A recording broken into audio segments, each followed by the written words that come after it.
Morning. Thank you for joining us. I'm going to wait about another 15, 20 seconds so that more people can join our webinar. So just kind of hang tight with us.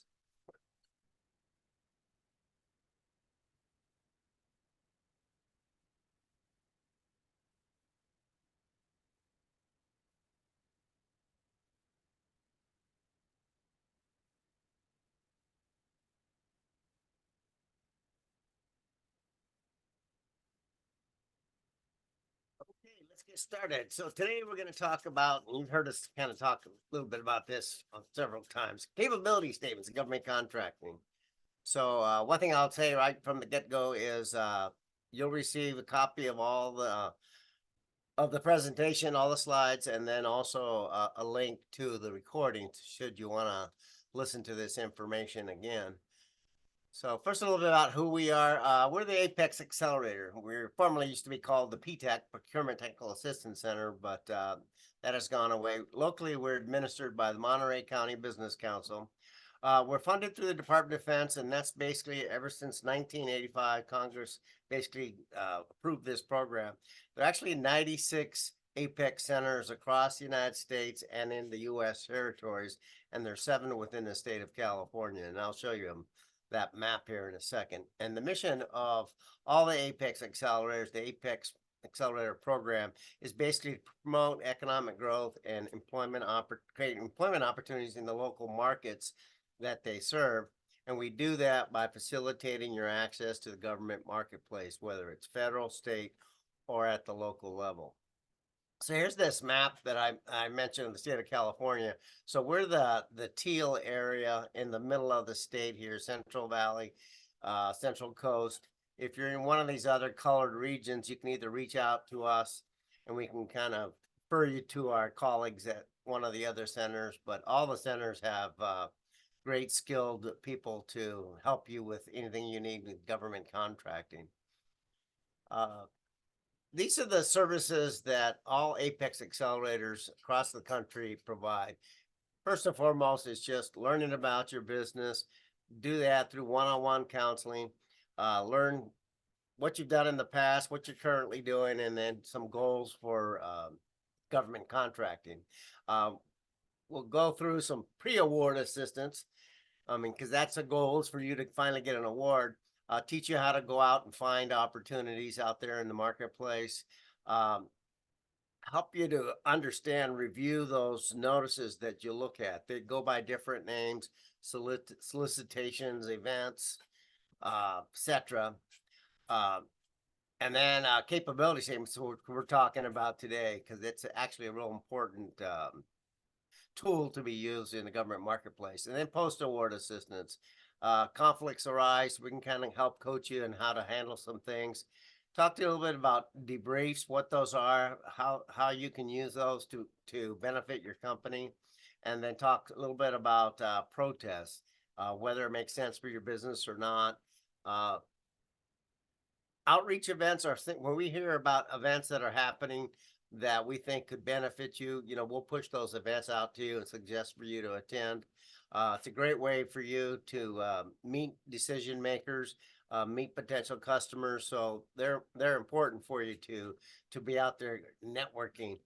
And what we're talking about today is a great thing to bring with you when you're at outreach events.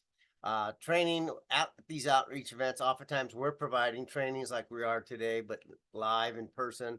And then, of course, we'll continue to be doing these webinars.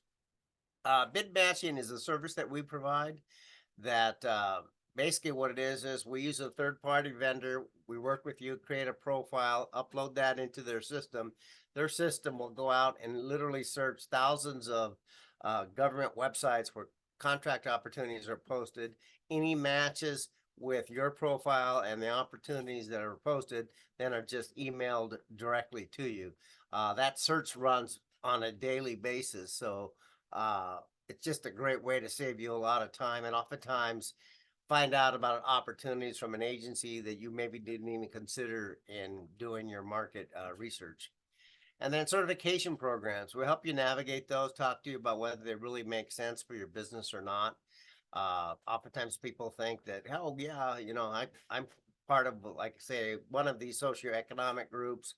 But depending on what type of business you have, it might not really help you whatsoever. And so we'll help coach you on that, help you understand the supporting documentation that you'll need to submit, the qualifications, those types of things.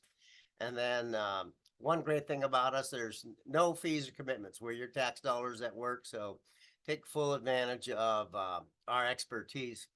Right now, I'd like to introduce to you a great strategic partner of ours, Destiny Iglesias, and she's with the Small Business Development Center. Hello, everybody. Good morning. I'm Destiny Iglesias, and I'm the Community Education Specialist at the Merced-based SBDC. We oversee the Central California region. As you may have heard, CalCoastal SBDC is currently in the process of transitioning to a new host. There are around 1,000 SBDC centers nationwide. Monterey and San Benito counties are part of the Central California SBDC network that provides one-on-one, no free business advising, and training and access to comprehensive resources and information to help businesses start, grow, and succeed. SBDCs provide financial education, business planning guidance, and marketing tips that can help businesses get started with government contracts of all sizes. We find that many of our clients get started in government contracting as subcontractors or with contracts with cities, counties, and special districts. Our services complement Apex Accelerator services, so we recommend signing up for services from both of our organizations, especially since there's no cost to you. As Victor said, we are your tax payer, your tax money at work. So if you aren't already an SBDC client, please go ahead and check out the Central California SBDC website and click the green Get Started button because services are continuing during the transition. Again, thanks for joining us, and I'll go ahead and pass it back to Victor so that he can proceed with the presentation. Thank you, Destiny. Yes, the SBDCs are a great resource, and oftentimes in talking with you and learning about your business, we'll say, hey, you need to work with us and them simultaneously, or we may say, because we get contacted oftentimes by someone who's just thinking about starting a business. They don't have a business plan yet, and we'll then say, go work with the SBDC, develop a sound business plan, and then come back to us, and then we'll kind of help you moving forward with that. So let's jump in today's presentation. The agenda for today is basically talk first a little bit about, what is a capability statement, its purpose, and then basically talk about three types of capability statements. There's a general one that's targeted at federal, state, and local government agencies, and then also one that's targeted for responding to what's called a sources sought notice. And I'll tell you a little bit more about what that is. Then I'll kind of do a deep dive in the 5 key elements of a capability statement. So what a capability statement is basically like you see here, it's a 1-page synopsis of your business. So it's basically a marketing piece formatted in a way that it has information on it that the government likes to see. They originally were created first for the federal marketplace, and a lot of prime contractors who sell to the federal government, they like to see one from potential subcontractors. And now what we've seen is the state contracting folks like these as well. And I'll get more into it, but it's just a great tool to have with you. But it's a door opener to government agencies. So again, oftentimes they're going to ask you, hey, do you have a capability statement? It's going to detail your performance expertise, proficiencies. We'll talk more about that, but it'll clearly define your business. Shows that it'll ideally will show what sets you apart from your competition, and I'll talk more detail about that as well. Proof of qualification, proof of past performance, kind of the same thing.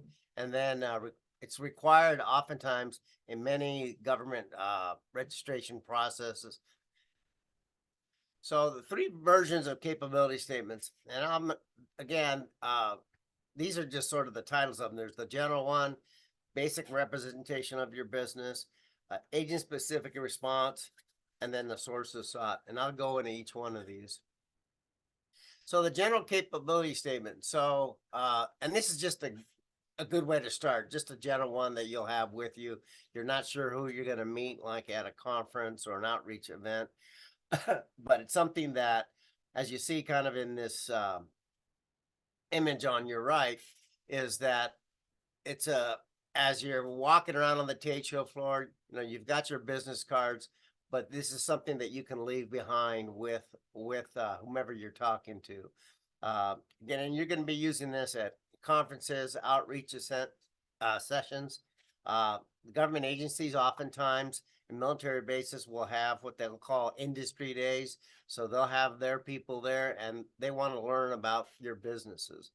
Matchmaking events. Oftentimes at some of these events, they'll actually have matchmaking sessions where you can sign up, get a preset appointment with a government buyer, and it's a great way to be able to hand that to the people that you're talking with, so they can get a better understanding once you finish the matchmaking session, to leave that behind. And then associations, social events. One of the things that I'm always stressing to people is that, you know, you need to be out there promoting your business. You need to be networking. So oftentimes,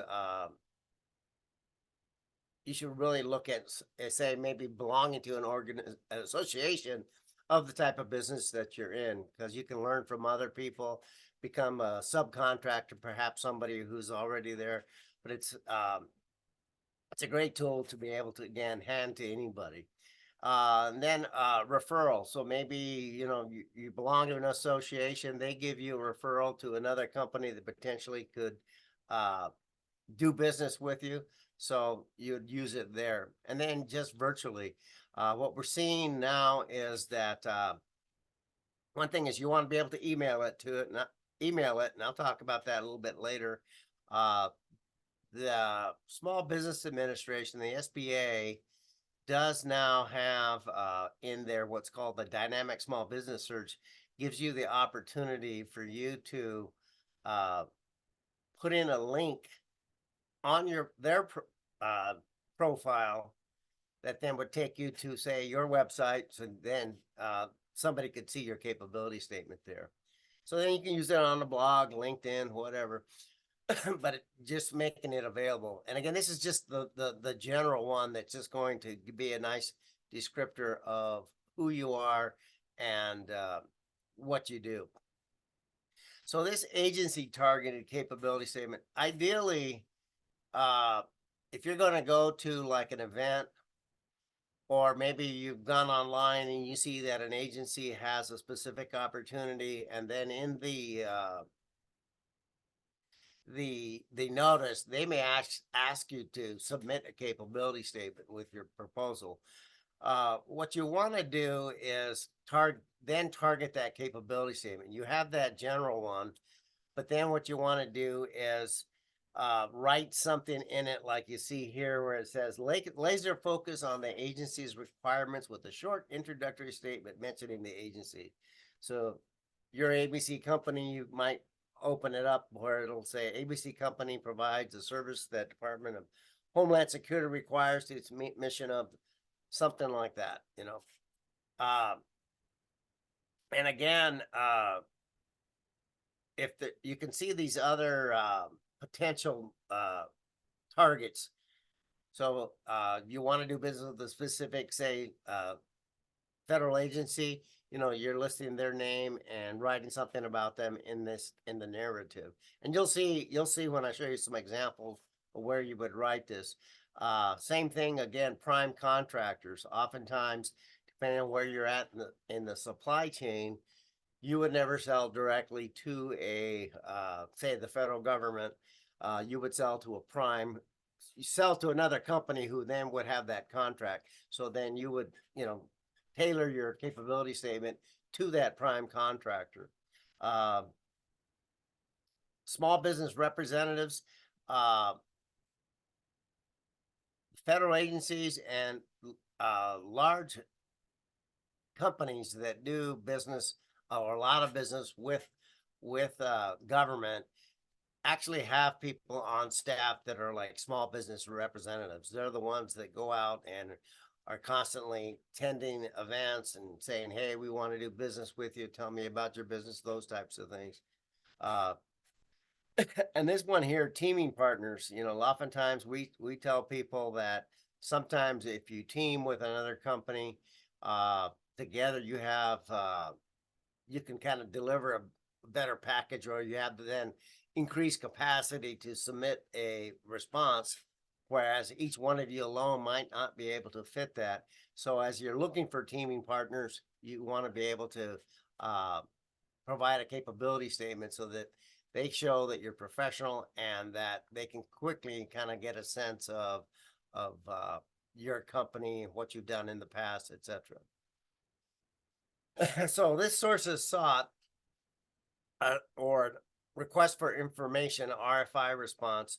What you'll see oftentimes in the government marketplace is that the contracting community is looking to make a determination of who's out there who might be interested in an opportunity that we have coming up. And so they'll put out a notice saying, hey, here's an opportunity. This is kind of a brief description of what it's going to be. Please send us your capability statement showing that you've done this kind of work before, those types of things. Again, the narrative and the capability statement, which is basically like a elevator speech, the introductory part at the top of a capability statement. I'll show you one in a second. You want to then target that narrative to that agency that has put out this source of sought notices. And again, as much as you can, target it to meet the contract requirements. So you may have a lot of experience in a lot of things, but looking at the source of sought notice, they're going to tell you what it is that they're looking to procure in the future. And there's no need for you to put a whole bunch of stuff there that doesn't relate to that opportunity. You want it to be focused on the upcoming contract requirements. And then ideally what you want it to do is illustrate how your business differentiates itself from the competition. And I'll actually do a couple slides on differentiators here in a bit. So again, that's just a great way for you to make your company shine. So basically, again, the capability statement is it's one piece of paper. You can use the front and the back or just the front, but basically it's one page. I've asked people, hey, do you have a capability statement? They said, yeah. And I said, well, send it to me and I'll get like 6-7 pages.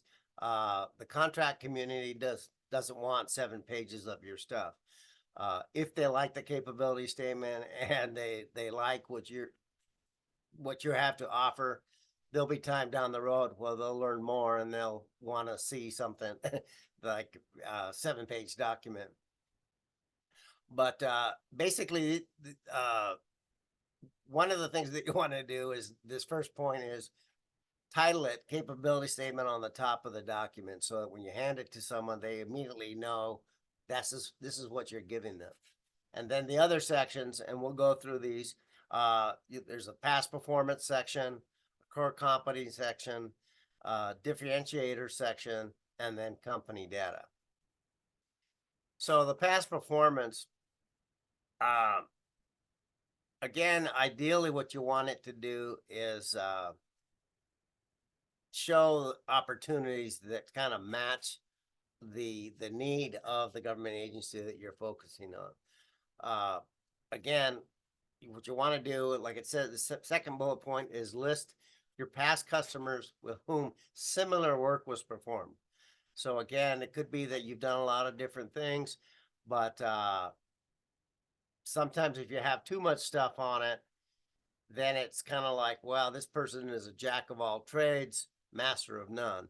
So if you do engage in different, distinctly kind of different things, you may want to have one capability statement for one line of work that you do, and then another capability statement for a different line of work that you do. So kind of keep that in mind.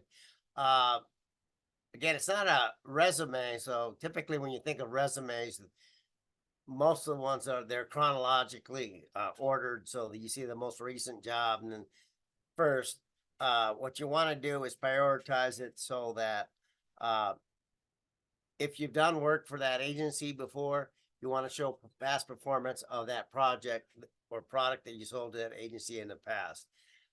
If it's a related agency, so if maybe you sold to the state of California, now you want to sell to the federal government, so they're related because they're both government.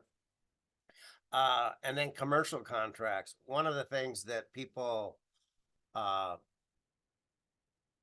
get confused with is just the fact that you're asked for past performance and they say, well, I don't have any past performance selling to the government. It's okay to have commercial contracts as past performance because you're making that transition. So and I'll give you some examples too. If you're a brand new company and don't have any experience as a brand new company, how you can do it. So here's one here. This first example is you were a subcontractor to somebody else. So you can show that as your past performance, but you write who the customer is, in this case, Department of Homeland Security, and you write as a subcontractor to, you list who that prime contractor was, and then you say provided, XYZ services, and you can see the rest of what it says. Again, if past projects do not relate to the target agency's needs, don't list them. You may be really proud of something that you've done in the past. It was maybe high dollar value, but if it has nothing to do with what the government agency that you're trying to do business with, don't list it. This last bullet point says give contact reference, name, title, phone, and email. That's your choice of whether you want to do that or not. I typically tell people that's not something that you want to do. You want to just put the name of the company or other federal agency that you've done work for in the past. But the reason why not putting say a contact reference is that your capability statement could end up in the hands of a competitor, and now they know who your contact is, their email and phone number, and you don't want to do that. You could always if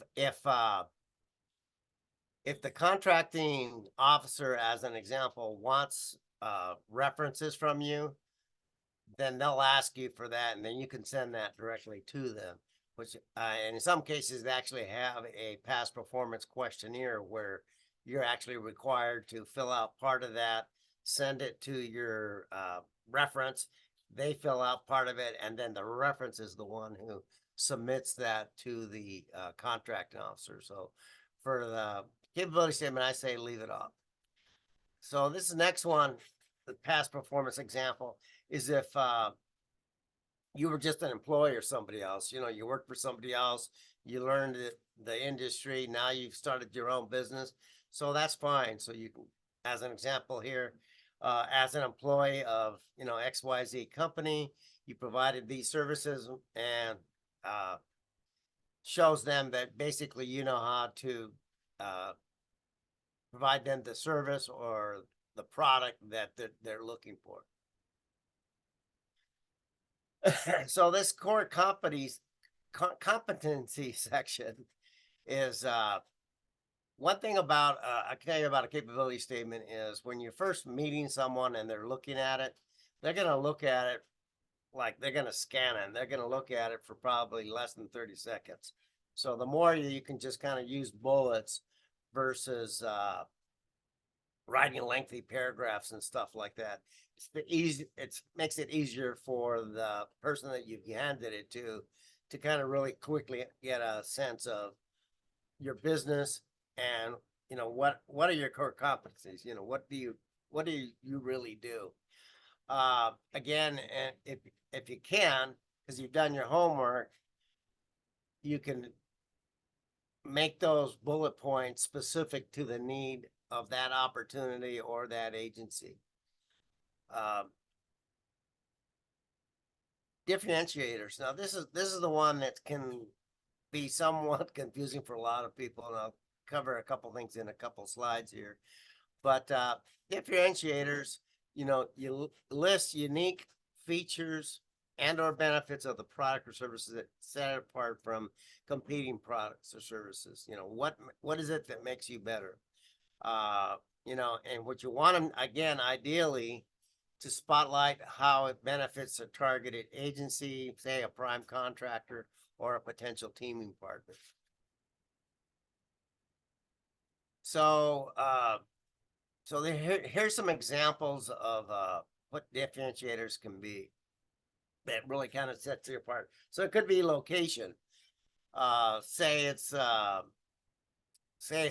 this construction project as an example, and it's up in the Sierra. Well, that project happens to be, say, within 30 miles of where you're at.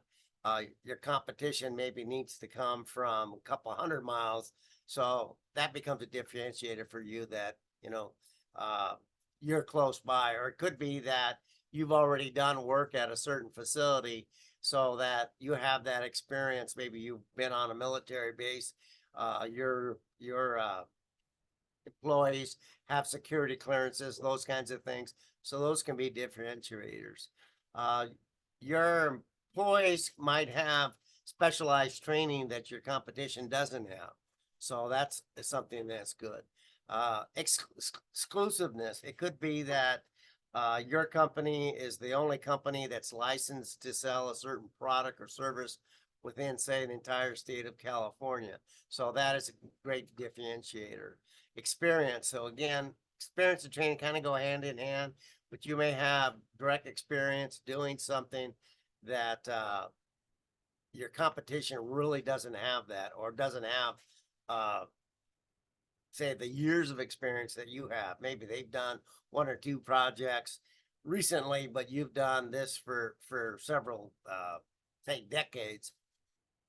ISO, that's a certification in the manufacturing industry. It's a very lengthy process to get it, but if you do have it, that is definitely a differentiator in the manufacturing industry. And then if you can back it up with any kind of metrics, that's always a really strong thing.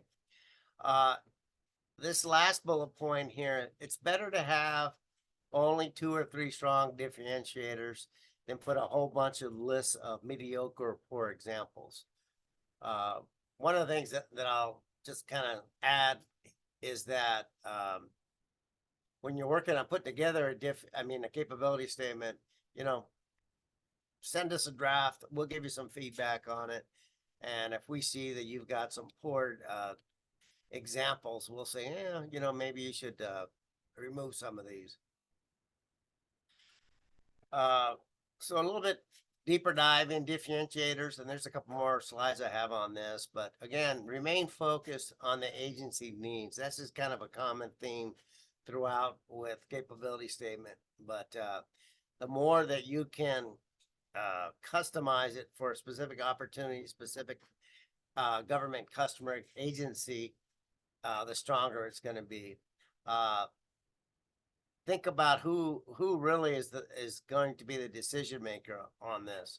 Oftentimes when you go to these outreach events, you'll meet basically somebody who's the face of the organization, but they're not the decision maker. So you want that they want to basically give that person your capability statement, who then in turn is going to hand it to decision maker. So that's why you want it targeted. And so the decision maker will actually be impressed with it. Ideally, if you know that there's a upcoming contract, maybe you've done your homework, you saw a forecast, so you know that something's coming up. You can, include differentiators that are going to address what's going to happen in that contract. highlight benefits that your company can provide. You can incorporate metrics, and then good differentiators, will basically separate you as a strong vendor from wannabes that are out there. So kind of keep that in mind. So this slide is important, and so this kind of tells you what differentiators are not. So a lot of people think that if you have a socioeconomic certification, that really sets you apart. So if you're a veteran-owned, woman-owned, 8A, that stuff doesn't really say anything other than the fact that you've been certified. It doesn't say anything about the quality of the past work that you've done with various customers or anything like that. Those things are nice to have. You want them on your capability statement, but it's definitely not a differentiator. Any of these kind of generic statements, this kind of one type fits all approach, they're not differentiators. So using terms like, we have quality people or quality service products. Everybody says they have quality. This 100 or combined years of experience. Well, does that mean you have 100 employees and each one with 1 year experience? So be cautious of that.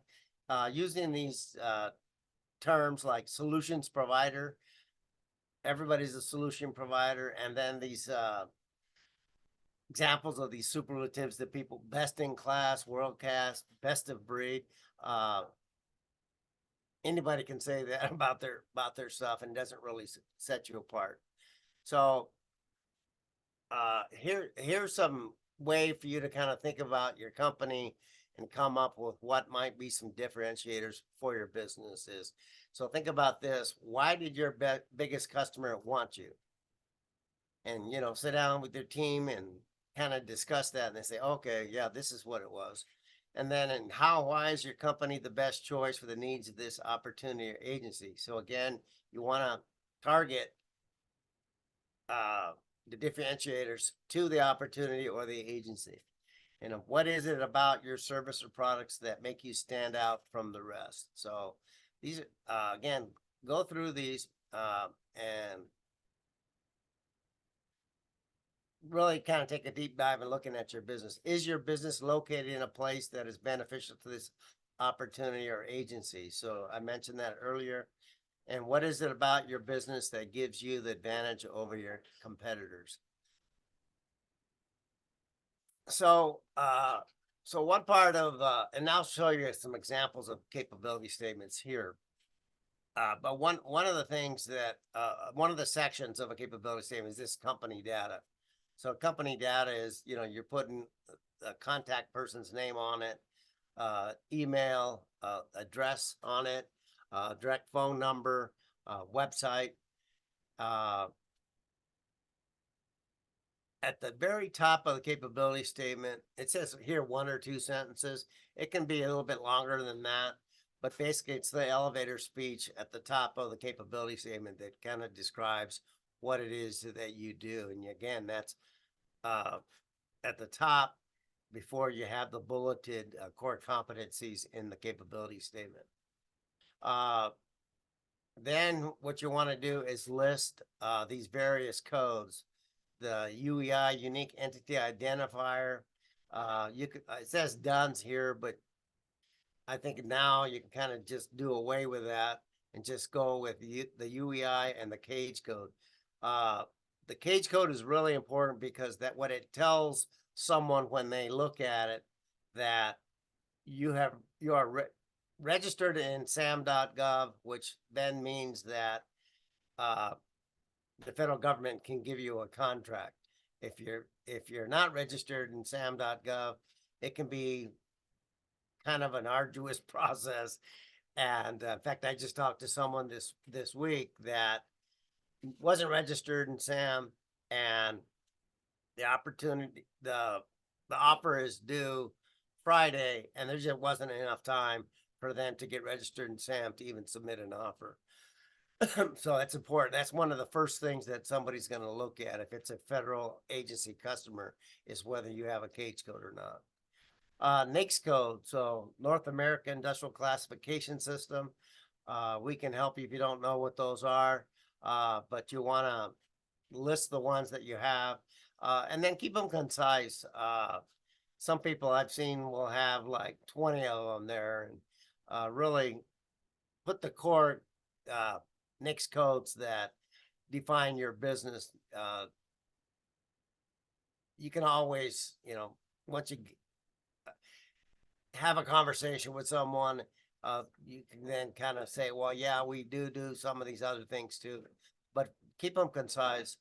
Depending on if you, actually, if you have a products, this is a federal supply code, you can list those as well. And then, oops, sorry about that. If you have a GSA schedule, use their logo on the capability statement and then put the contract number on there. So you really want it to be kind of front and center so they know that you've got a schedule that'll make it easier for them to purchase from you. Company data continued. So this is where you put the fact that, you're a small business, woman-owned, 8A, HubZone, those types of things. If you're in a business that requires some type of a license, like a contractor or engineering or something like that, you want to put your license number on there. If you are in construction, you want to put your bonding capacity on there, because that'll tell the person looking at your capability statement kind of the size of contracts that they can consider you for. With the bonding capacity, you want to put your single bonding limit as well as your aggregate. Number of employees, you can or cannot use that. If you think it might help, that because you have a significant amount of employees, you can put it on there, but you can leave it off. Teams, I have this here, you could list it on there. That maybe you do have a joint venture with, say, another company, but in that case too, what you want to be able to do is, your company has a capability statement, but then the joint venture has created its own capability statement. So that way, depending on who you're talking to, what the opportunity might be, you've got a couple of capability statements you can hand to somebody. So formatting, you've heard me mention, one side of one page is ideal, but again, it's one page. So you can use both sides. And I'll show you some examples of both a one-sided and a two-sided here in a second. Again, save it as a PDF. Reason why, of course, is that if it's not, the file size can get pretty large and it could end up in somebody's spam folder. So save it as a PDF. And then utilize the 5-section format we're talking about. And then when you name your PDF, as you see here, kind of use this format: your company name, capability statement .pdf. So that way, whoever you email it to, they know exactly what it is real easily. And then one thing I'll mention too is that when you do attend an event and you give somebody a capability statement, tell that individual, look, I've got your business card. I'm going to go ahead and I'm going to send you an electronic copy of my capability statement. One of the things that I've heard some people say that, you never give a capability statement to somebody unless you had an opportunity to actually sit down with a contracting officer and learn more about their opportunity that they have. The challenge in that is sometimes you can't get an appointment with a contracting officer without at least providing the generic capability statement. So what you want to do is, as you've learned more about, say, a specific opportunity, you tell somebody, look, we've done that kind of work before. We have that experience. So let me go back and I will change some of the past performance that I've shown, that'll include some of the things that you'll be requiring in your contract opportunity, and then you send them an updated one. So here's some common mistakes. Basically not understand the difference between the three types and using the wrong one. So again, you've got the general one. Ideally, you want one that's more targeted at a specific agency. You know, you've done your homework. You're going to go to an event. You know who ideally you're going to meet with, and so that you've created a couple different ones. No individual contact person information. So ideally, if you can, you know, you put an individual's name on there. So it could, whoever is your salesperson, or maybe you as the business owner, but it helps to put someone's information. Too much text, again, too much wordy, long paragraphs and stuff like that. That's a killer. Larger than one page. So you heard me mention that I've seen some where people say, yeah, I've got this thing and it's 7 pages long. And typically what happens is if it's that long, it's got a lot of really irrelevant information on it. Kind of what you might call it, just fluff that nobody really wants to read. Oh, and they not provide an electronically accessible format. So again, you hand somebody the hard copy and then you say, I'm going to go ahead and I'm going to email you another copy of this. That's where it makes it easy for the person that you hand it to. Again, more than likely is not the decision maker, but by you sending them an electronic copy, a couple things. It maintains top of mind awareness of your company with that individual, and then it makes it easier for that individual then to email it to the actual decision makers to take a look at. And then this lack of images, visually boring. You know, you want it to look decent so that it's just not boring. And then no website. In today's world, you know, you need a website if you're in business. If you don't have a website, it kind of puts this image that I'm just not professional. So you got to have a website. So here's just kind of example of kind of the layout of what you might see. So you can see all the company data is on the right-hand side in that column. Contact information is in the bottom right-hand corner. You can see that it's titled capability statements. This one says, you know, put your company logo there and then the name of the company. If your logo has this name in it, you don't need to do both. And again, underneath the capability statement there is, again, just kind of a little elevator speech of what your company does. But then you can see bulletized core competencies, differentiators. Ideally, too, the differentiators would be in a bullet form. And then key clients, past performance. You can combine those, but you can see on this one, it just says Chevron, AT&T, County of Santa Clara, various local establishments. So you can see this is kind of a combination of private sector companies as well as government. So it's like I mentioned earlier, that's absolutely fine. Here's one that a client allowed me to share. They got a nice logo. And they've got their core competencies up top. A lot of past performance, differentiators being, 35 years as a firefighter from Forest, masticating machines, etc.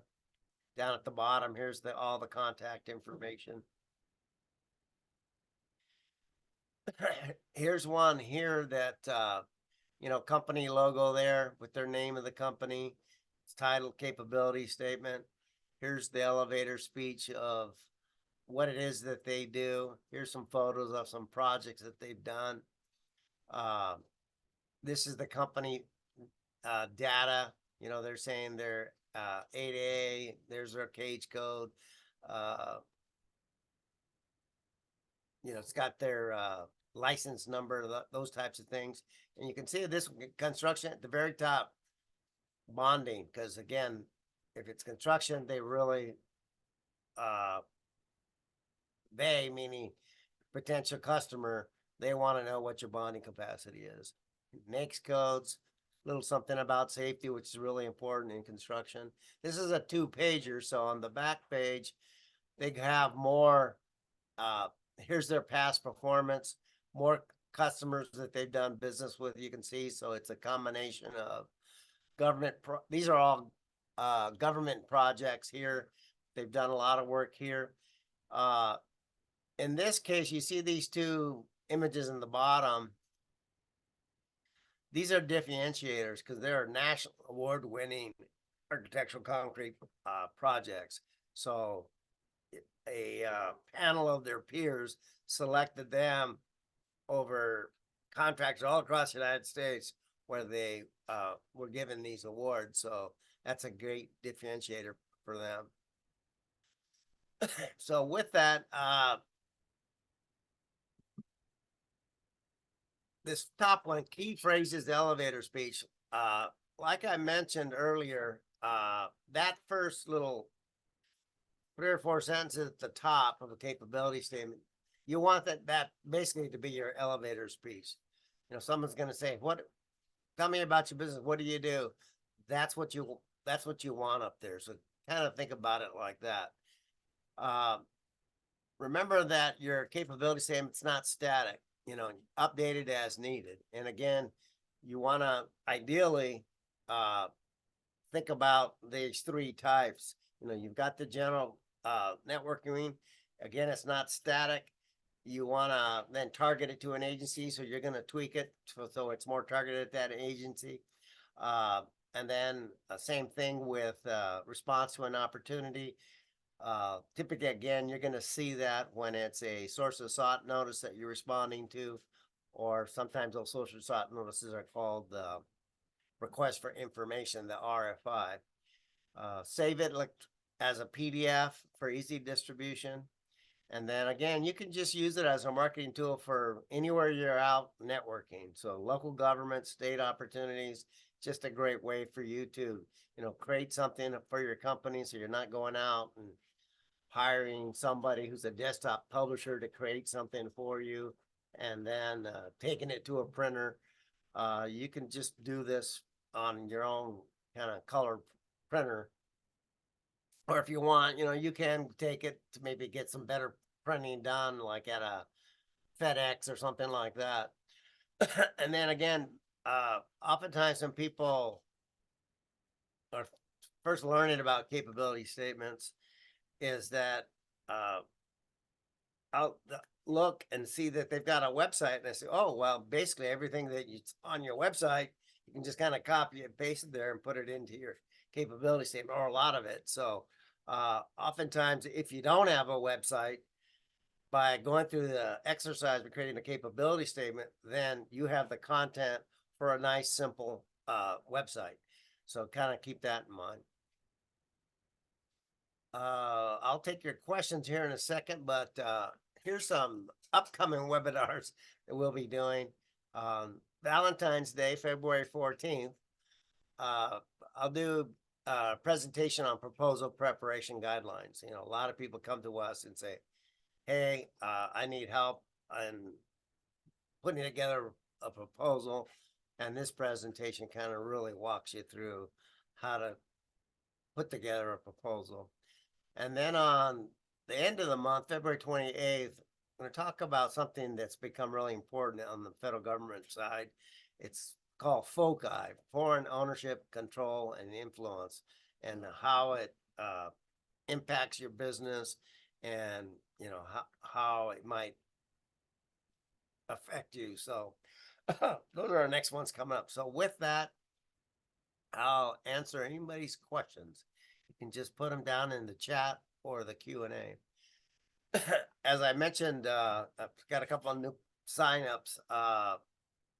You'll receive a copy of these slides and then also a link should you want to see this presentation again.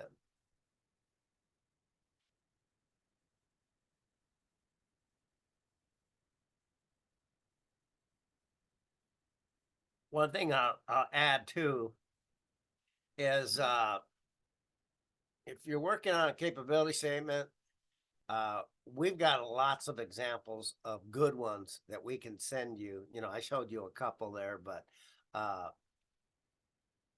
but typically that's what we'll do is send you a guide that kind of talks a little bit about kind of what I just talked about. And then also, again, some examples of some good capability statements. So that way it kind of gives you a sense. One thing I was just thinking about too is I don't know if this new, oh, whatever you want to call it, platform software, whatever, this Canva might be a great tool for you to use to put one together. Let's see. Oh, somebody said, uh, the chat is disabled. I didn't know that. So you can just put the questions in the Q&A.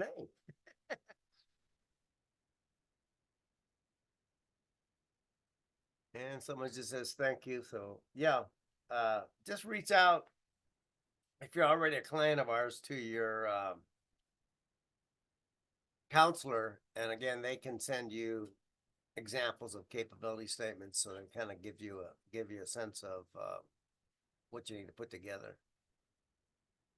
And again, it's not static, so you know the first one you do, especially if you're kind of a new business, it may be kind of lacking in some areas, but at least you've got something. And then as your business expands and grows and you get more customers, you can add more information to it. Well, I'm not seeing any more questions in the Q&A. Oh, there's comes one. Yeah, somebody wants to confirm. Yes, you'll get a copy of the presentation.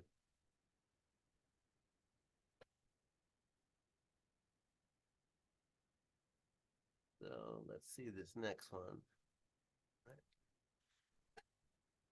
When in the startup funding subcontractor startup process, would you produce a capability statement?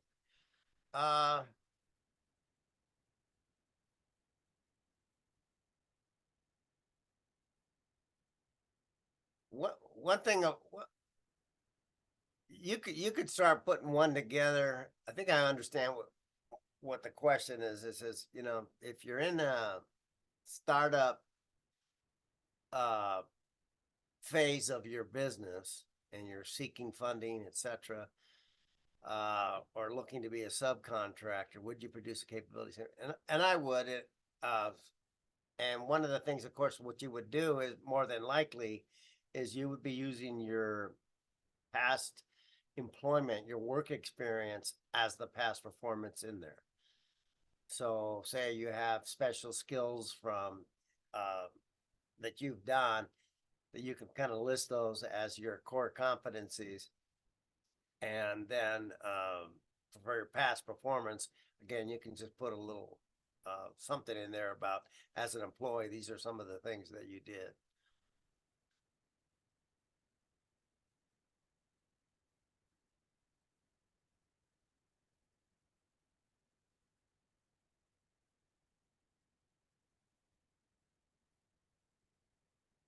Well, my pleasure to everybody who's saying thank you.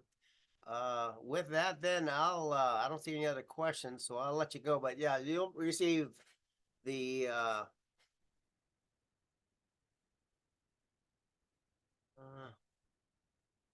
Connie, I don't know how to. You raised your hand, and I don't know how to do that. If you could just type your question in the Q&A.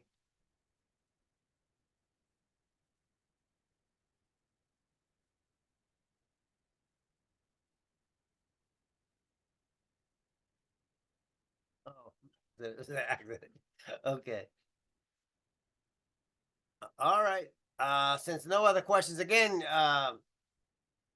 we're here to help. So you can reach out to any of our counselors, and we can again send you some more information, some more samples of good capability statements. And then again, what we tell everybody is put together a draft, send it to us, and then we'll give you some feedback on it that, whatever it might be, that, hey, it looks great, or, add this, take this out, those types of things.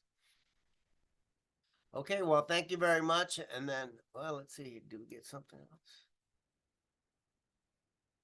Okay, just more thank you. Okay.